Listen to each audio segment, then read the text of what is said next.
एक राजा था जिसके यहाँ बेटा पैदा नहीं हो रहा था। उसे किसी तांत्रिक ने सलाह दी कि आप ही के राज्य में किसी छोटे बच्चे की बलि चढ़ा दीजिए, अगले 1 साल में आपके यहाँ बेटा पैदा हो जाएगा। राजा ने ऐसा ही किया। अगले ही दिन ऐलान करवा दिया कि जिस घर से बच्चा दिया जाएगा उस घर को ढेर सारा धन दिया जाएगा। राजा का ये ऐलान एक गरीब परिवार ने सुना तो अपने घर के सबसे छोटे बच्चे को भेज दिया कि ये बच्चा हमारे किसी काम का नहीं, इसे रख लो। अब बलि चढ़ाने की पूरी तैयारी हो गई। राजा ने बच्चे से पूछा, कोई तुम्हारी आखिरी इच्छा?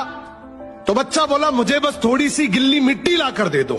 मिट्टी लाई गई तो उस बच्चे ने उस मिट्टी से छोटे छोटे 4 मकान बनाए और उसके बाद एक एक करके 3 मकानों को लात मारकर गिरा दिया।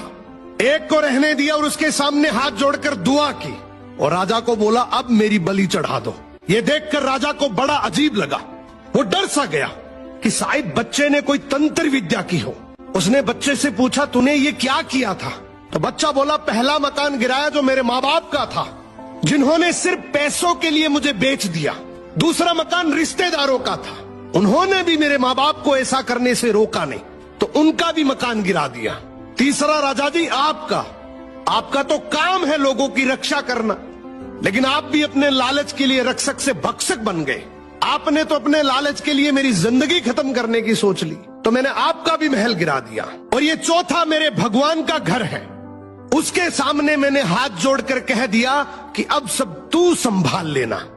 राजा ने बच्चे की बात सुनी तो आंखों में आंसू आ गए और गहराई से सोचा कि किसी हंसती खेलती जिंदगी को खत्म करके मुझे बेटा मिल भी गया तो मेरे किस काम का, क्योंकि मेरे राज में न्याय की भूल हो सकती है लेकिन उस ऊपर वाले की डायरी में गलती की कोई गुंजाइश नहीं।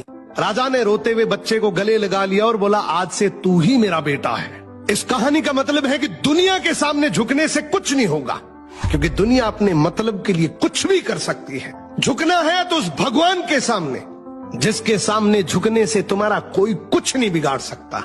समर्पण करना है तो उस परमपिता परमेश्वर को करो।